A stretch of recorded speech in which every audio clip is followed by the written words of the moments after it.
All right. Good afternoon, everybody. I'd like to welcome you to the July Open Cybersecurity Alliance Indicator of Behavior Working Group meeting. I'm your chair, Charlie Frick from Johns Hopkins Applied Physics Lab. Always glad to have everyone here. So today's agenda, wanted to do a little brief introduction for any new folks that we have to the group, and then have a little technical talk about some upcoming work, little technical preview of some work that we've been doing here at the laboratory that we're actively working to get approval on our end for open source release that we'll be able to load up to the potentially load up to our repository for this working group, and then kind of leave the floor open for some discussions. So as we have some new folks, Taylor, I know you said you're coming from Huntsville. Did you want to take a moment and introduce yourself to the group? You don't have to. I just wanted to give the opportunity if you'd like. Yeah. So my name is Taylor Beckley. I actually work with Ryan Fetterman and that group, but I am a applied cybersecurity engineer at MITRE. And I actually work out of NIST. So I work with DHS on a couple other projects as well. So doing a bunch of different things with I don't know if you know what the CDM program is. Very, very familiar. Yeah, I work with that as well. So a couple different things inside of MITRE, but I am excited to be here. So thanks for letting me join. Oh, absolutely. As always, happy to have everyone here. Recommend, see if I can, I'll put a small link in the chat. If you know anybody interested in joining the IoB working group, we have a little overview set of slides up on our GitHub site, and that'll include some links to join our Slack channel, as well as subscribe to the mailing list. And we are always happy to have more voices throughout the industry here, because definitely believe that we need a lot of us together to help address this challenge of how to represent adversary behaviors. That said, today I'd kind of like to, if anybody has a particular topic or issue they feel strongly they need to bring up to the working group, I'll give a second to see if we have something. Otherwise, I'd like to go into a little technical demo for you guys and then round out with some Q&A and more open discussion for the working group. But are there any hot pressing items that anyone feels the working group needs to address immediately? Excellent. Then in that case, so those, oh, sorry, did you have a question? Okay. So for those that have attended a few of the meetings in the past, you know that we here at the Applied Physics Lab have been working closely with CISA, the U.S. Cybersecurity and Infrastructure Security Agency, on some ways to utilize the STIX standard for representing cyber threat intel, and using it in a way to represent sequences of adversary behaviors and ways to detect them. And one of the challenges that we find a lot of folks have is, for those that really understand STIX, they're very familiar with how to use it or how to use certain tools that are built to process STIX files. But a lot of our work is kind of in the experimental phases and has some additional extensions, and that can be challenging for folks. And so one thing that we're in the process of going through our open source review is a set of Python scripts to make it easier to take these type of behavior objects, or frankly any STIX 2.1 bundle, and translate it into a graph database that we use called Neo4j. And I thought I'd give you guys a little demonstration of how some of that works and some of the other tools that we use with the data. So give me a moment and I will share my screen. And just getting the chat window up. If someone, I'll try to monitor the chat while I go through this little presentation. But if you do have a question and I haven't gotten to it, please feel free to speak up. So, okay, first of all, just wanted to confirm everyone can see my screen. It probably looks like a wall of text at the moment. All righty. Yep. Okay, so for those that are familiar with structured threat and information exchange format, or STIX, 2 or 2.1 as we're using, you know that it's a JavaScript object notation, I think JSON text file that contains various objects of cyber threat intelligence and the relationships between those objects. And one of the, like I said earlier, one of the big challenges is, here's a sample one that we have for a series of sequence of adversary behaviors and information about them.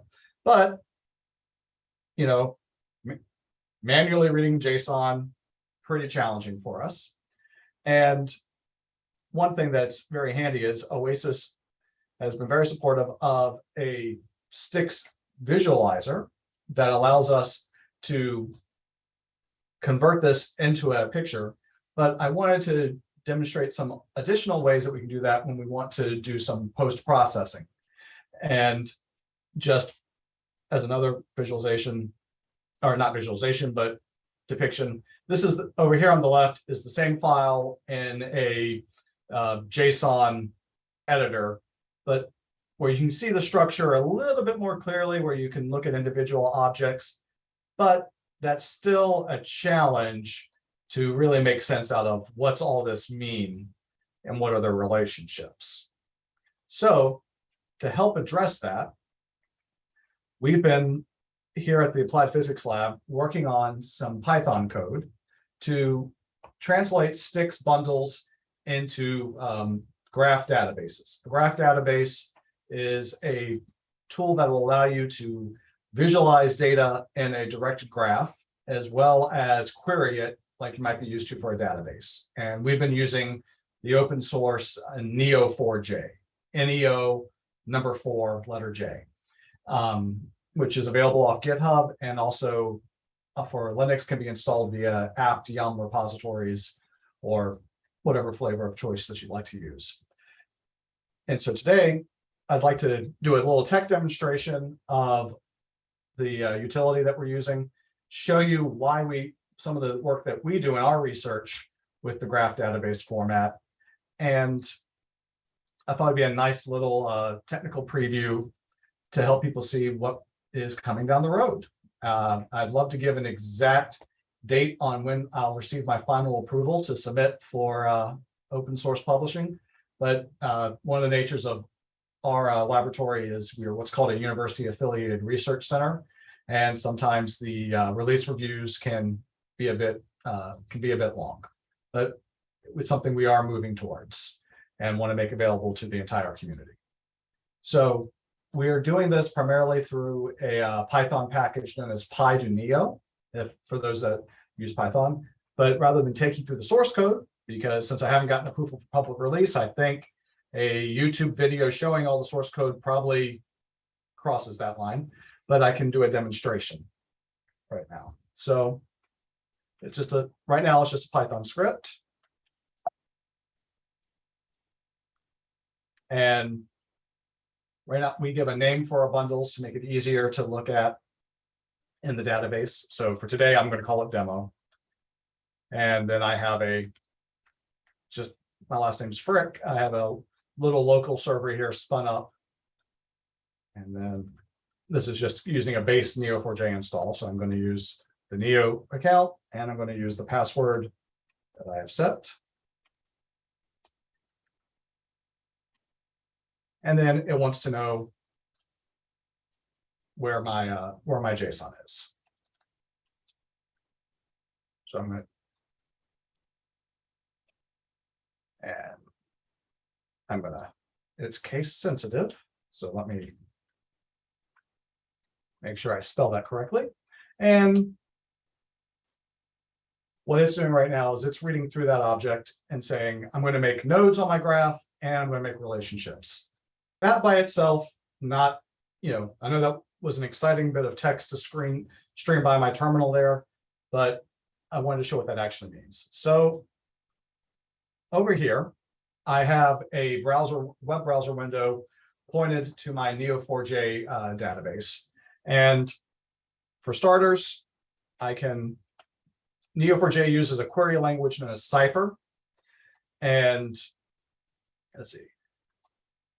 And I use that tag. It allows you to add tags to the various bits of data. So I'm going to tell it, show me everything that was in that demo bundle that I just uploaded.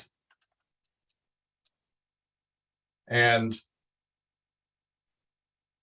we'll make a little bit more sense out of this in a moment. But what you'll see is a connected graph. And over here, the different types of objects and relationships present. And to start with, one thing I like to do is, especially when I'm doing demonstrations, for consistency's sake, I like to use a similar set of colors and sizes for the different types of information in our sticks research. In Neo4j, you can do that with something called a graphs file, just a pretty simple text format you can see here that very JSON-like, that allows you to specify types of nodes, their colors, their sizes, and what have you. And so once you've made one of those files, you can actually, nice little feature is you can just drag that file right onto the browser, and it will format the objects according to how you might like to see it. Now, if you'll humor me for a moment, I'm going to organize this mess for just a second. I'll help make it a little bit easier to look at our demo. And I can explain what we're looking at. And I may have done this quite a few times. So I just want to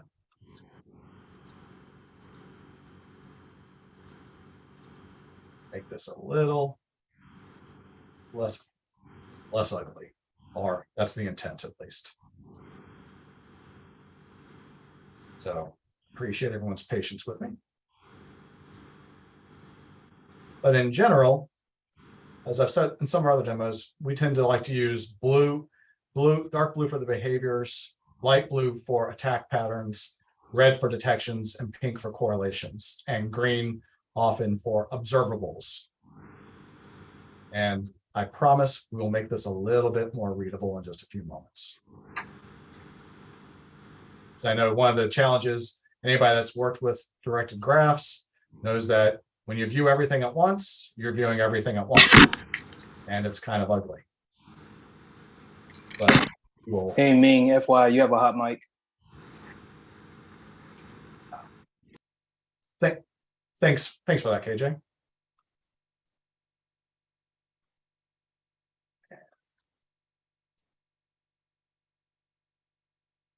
I'll grab these over here. And we'll clean all this up in just a moment.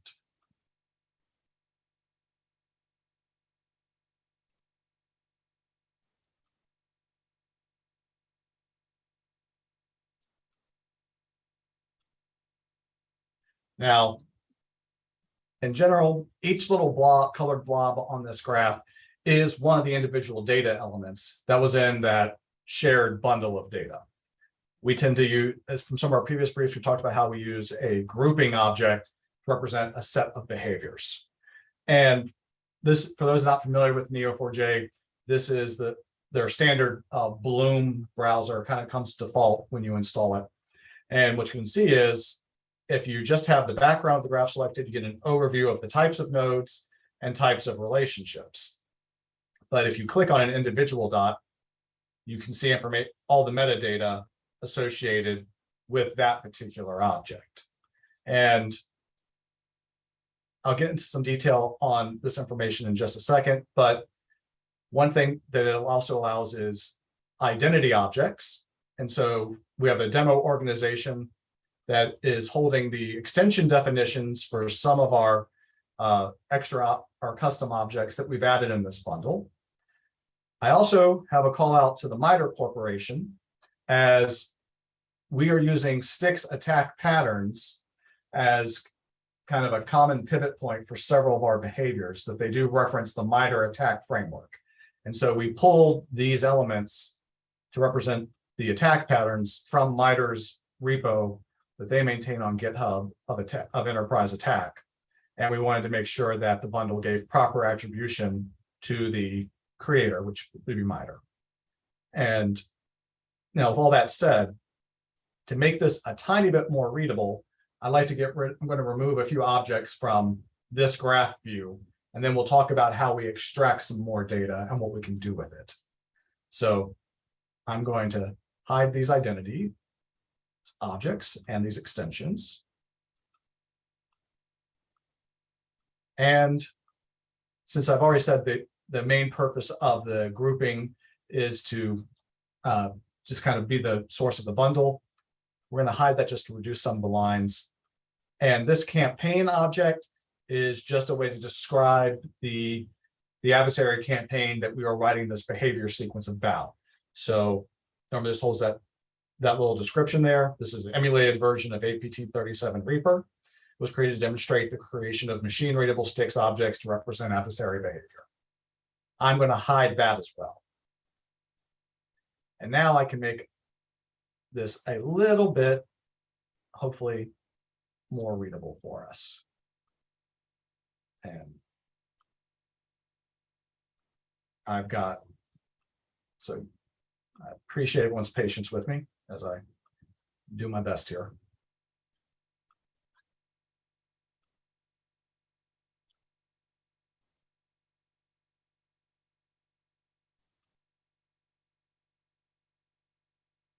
I promise this does get better.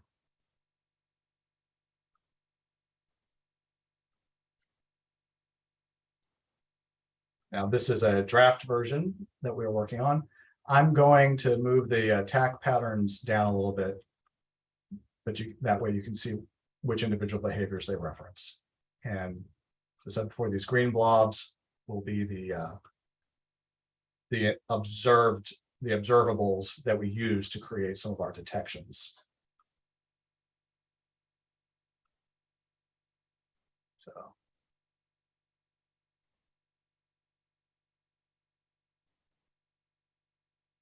And I'm a little OCD, but I will not belabor it too much. So this is a little bit better to read, where, as I said before, the dark blue objects here are a sequence of observed adversary behaviors. So for this campaign, we begin with a spear phishing mail client opens browser, followed by browser downloads Office macro, followed by Office macro executing commands. Once that macro fires off, you'll see a registry mod for persistence, as well as a payload beaconing from Cobalt Strike.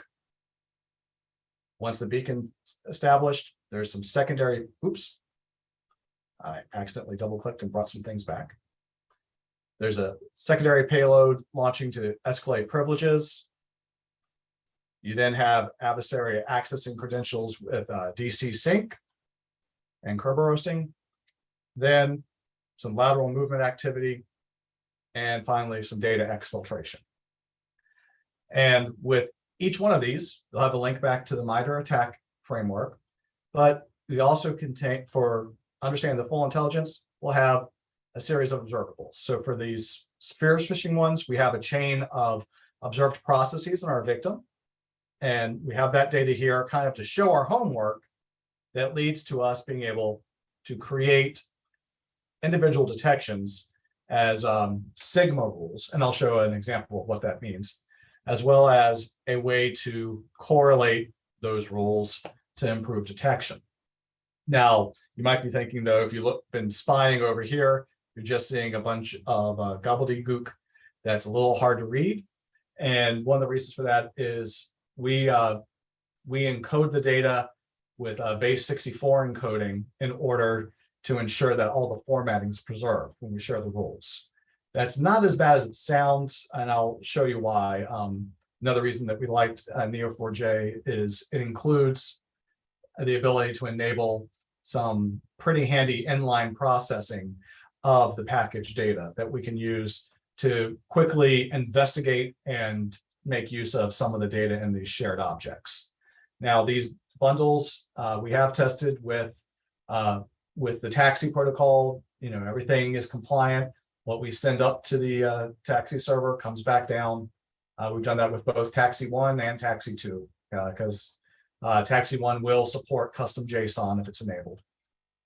And so we have, and some looks like we just might want to check for a moment before I do a little deeper dive into some of the data and see, are there some initial questions? Because I know I kind of gone through a lot of material there.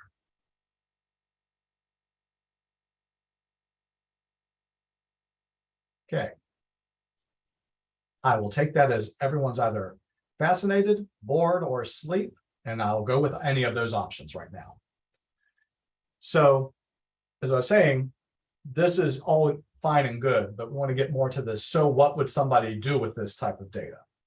And that's where we are also planning when we post this up and release it, that we'll share some READMEs to give a few examples of sample types of Cypher queries to run with Neo4j that can make this data a little bit more usable.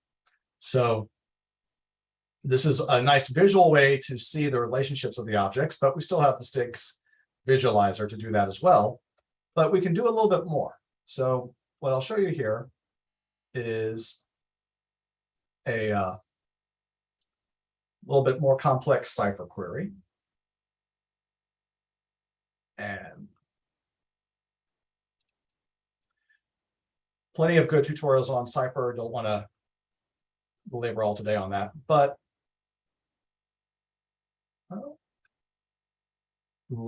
I apologize, I grabbed the wrong one.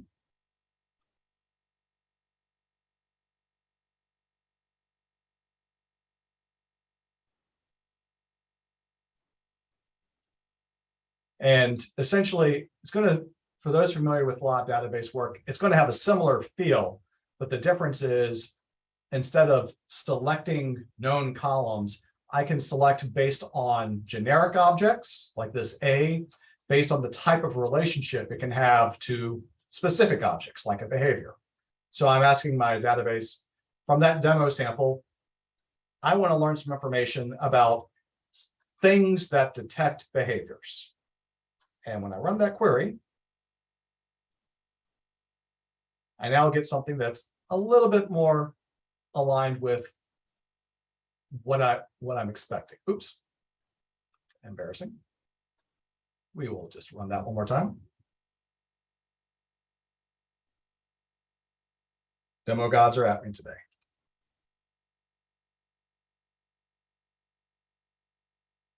But just sharing that I can now see the types of behaviors and how they're detected. And this is in something called a sigma rule. So I will take an example. So sigma rules are, when we were looking at the graph version of this a moment ago, that looked like a big kind of wall of text, but each one of those red objects that I was just showing contains a sigma rule for detection. It doesn't have to be sigma. So a big part of the way we're doing the structure is you can have whatever analytic you like. So I know we have some Kestrel fans out there and some stick shifter fans, and I could very easily embed those rules in here instead. And if they support JSON, you don't have to do a base 64 encoded. Nested JSON works fine. But we found that once you start dealing with some things like YAML or XML for some of the other formats out there, that it was good to do the base 64 strings in order to make sure that what somebody intended to send is what someone could receive. And so this one right here is an example for looking for when an Office macro is executing commands. And just so you can see it, I can take this text here. And now normally automation would do this. I'm copying and pasting off a web browser. But the idea here is trying to show you that we can pass this data. The objects can be found pretty easily and translated into various formats pretty easily. And so once we do that, I can paste into an object. This is some syntax formatting for YAML, which is what Sigma rules use. And I can save this off as a new Sigma rule. And one might ask, that's nice and all, but why are you guys using Sigma so much? We wanted there's multiple solutions to this problem, and the other OCA projects with Stick Shifter and Kestrel are great examples. This one is where some of our initial research began. And what's nice with this is it's a nice way to share how to look for a particular set of activity throughout some logs in a way that's not dependent on one specific choice on a seam vendor. And I'll show what I mean by that. One of the nice things that we do with Sigma is take advantage of some of their translation tools that they make freely available. So over here, once I have some stuff, have that installed, I'm using an older one right now called Sigma C, but I might want to translate a Sigma rule to, say, a Splunk query. And I want to use that demo rule. And I now have a search that I could turn into a Splunk alert or a Splunk query. What I like about why we like this is it doesn't have to be Splunk. We can similarly, I'll show a couple examples real quick, but maybe I want to do Elasticsearch.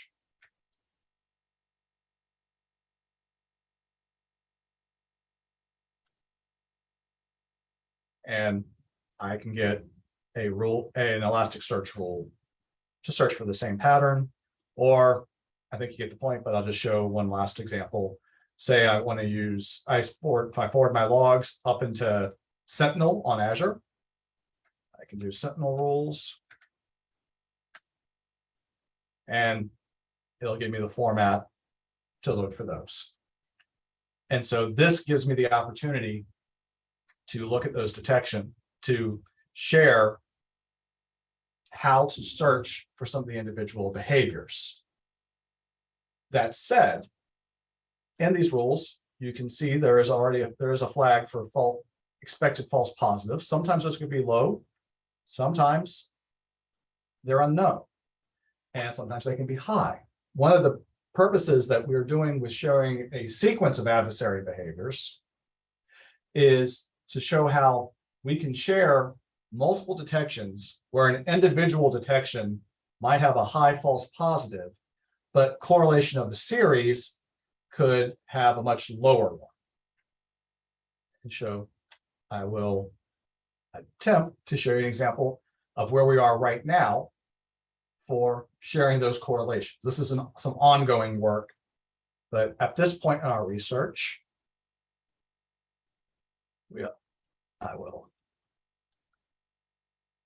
we are sharing the correlation logic in a few formats. So right now, for today's example, I have a kind of simple placeholder of, we are working to get to utilize the Cacao spec to represent the workflow in Cacao. Haven't gotten that completed yet, so it's not embedded in our demonstration object at this moment. But we're also using business process modeling notation, or BPMN, to share that correlation logic. BPMN is XML based. So again, I need to do that little base 64 decode trick. Ideally, this would all be done in the background by some automated scripts to combine the things that we're putting out there. But for completeness sake, and because I like to live dangerously, I'm going to try and copy all this out and build the workflow in a text editor. I'm going to see if it works. So now I am going to use the open source Camunda modeler for BPMN. There's a large matrix available on GitHub of all sorts of free tools, but I'm opening up that file, and Good news is it worked. And essentially, what we now have is a nice view of the correlation logic that we were sharing in our diagram to be able to say for each of our alerts, we're going to, this is something that we're currently translating into a SOAR workflow in our environment. But for each of these alerts, you want to be able to fire off the correlation playbooks to collect certain fields from the events and run various checks within a scaling time window against others. This is also a very good case for some of the other approaches like Kestrel. I like to just show there's multiple ways to go about this, and we're focused more on the structure to share these type of objects. And we welcome anybody that wants to help add to the research and fork it and try some of their different tools and approaches if they would like.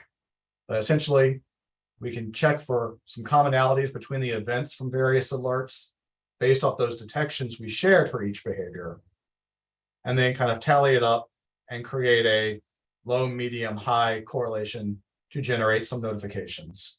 And so the goal right now in the early phases is we can share this logic, and this can help a team familiar with tools like SOAR translate the workflow into a SOAR playbook, looking to pivot in Cacao, and long-term vision is trying to get it to translate more automatically into some orchestration platforms and automation platforms.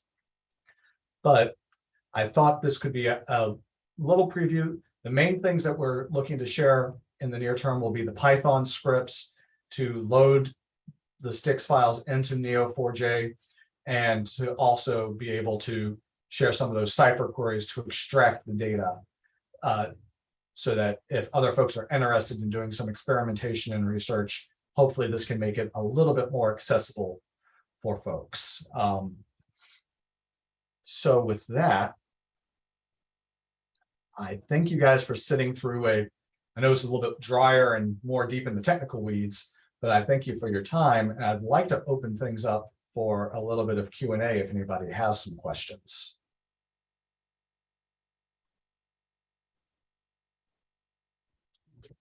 I got a quick question, Charlie. So these scripts that you're sharing Yes.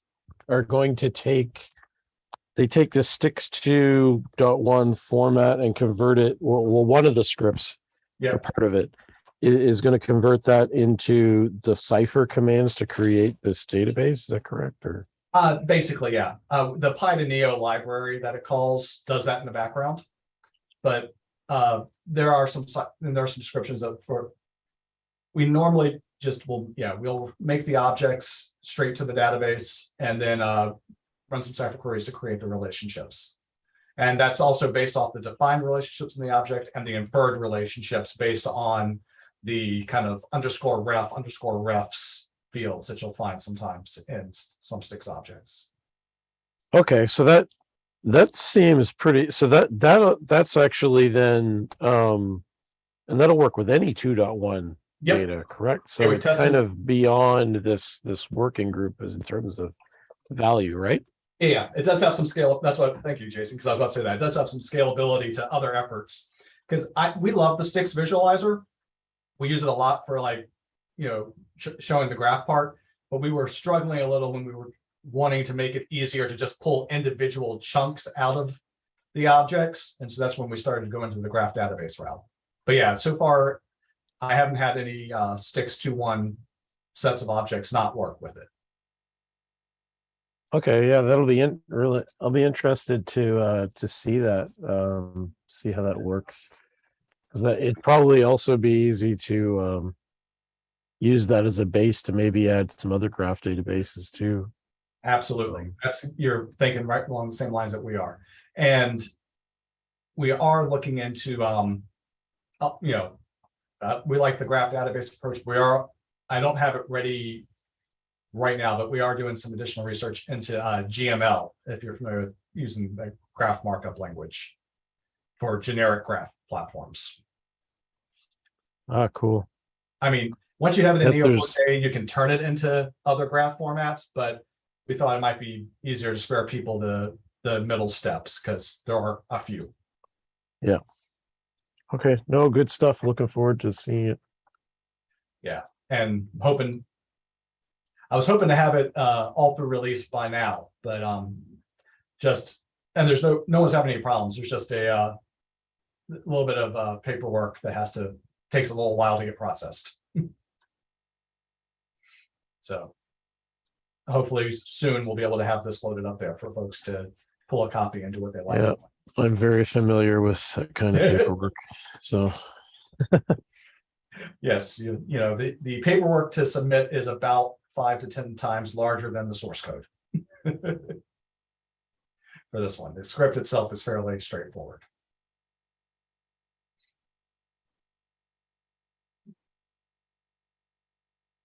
Any additional questions? I don't have anything else for this specifically. I did have Oh, sure. some other working group things once we're ready. Absolutely. So last call on this. I'll take silence, as everyone was either happy with the presentation or just doesn't have any follow-ups right now. Great presentation as usual, Charlie. Oh, thank you, KJ. So with that said, move on to some additional discussion. Jason, you had a topic you wanted to bring up? Yeah. So in advance of this meeting and also while you were demoing, I was taking a look at the stuff that's on the GitHub from the working group.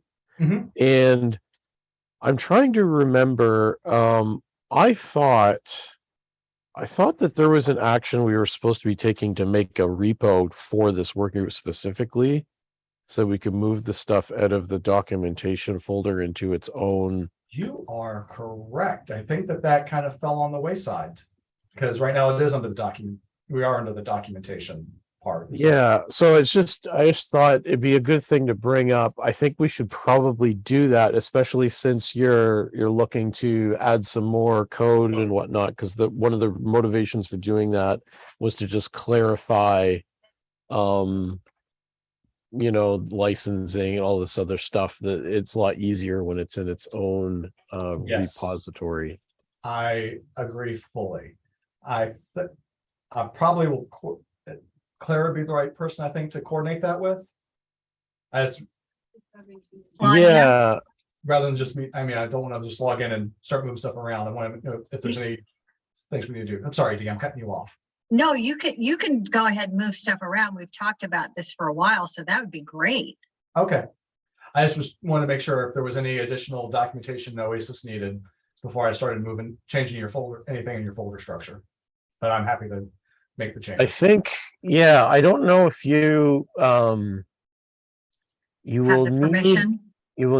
need Claudia to create the repository You're right, I'll need Claudia itself. But then you should be fine, because you should be the maintainer of it. Yeah, I think you're right. I'll need her to help transfer the project or transfer the folder over. Mhm. Yeah. All right, we'll take that action. Thank you for bringing it up.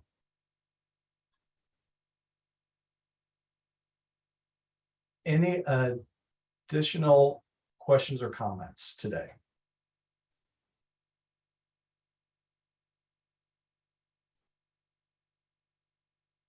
Okay. For those that are, interested in learning a little bit more about any of this stuff, please feel free to reach out, either on the Slack channel listserv, or you can email me. And another thing, when I gave that link to those overview slides, I'll give an update via Slack and the listserv when we migrate the project to the new location, because you can also download a little bit earlier version of the JSON I used today, if you'd like to play with the object. And we will have an updated version closer to what I showed today coming out soon as well, and along with some documentation for it. And if anyone has some suggestions on modifications and changes, we are And thank you, Dee, for posting the Slack invite in the chat. But we are always open to collaboration and trying additional techniques for this, and grateful to have everybody here today. Thank you, Charlie. Oh, thank you, Dee. Always appreciate the opportunity. Yeah, it was a great session, Shirley. It was. Let Um, us know if you have any questions.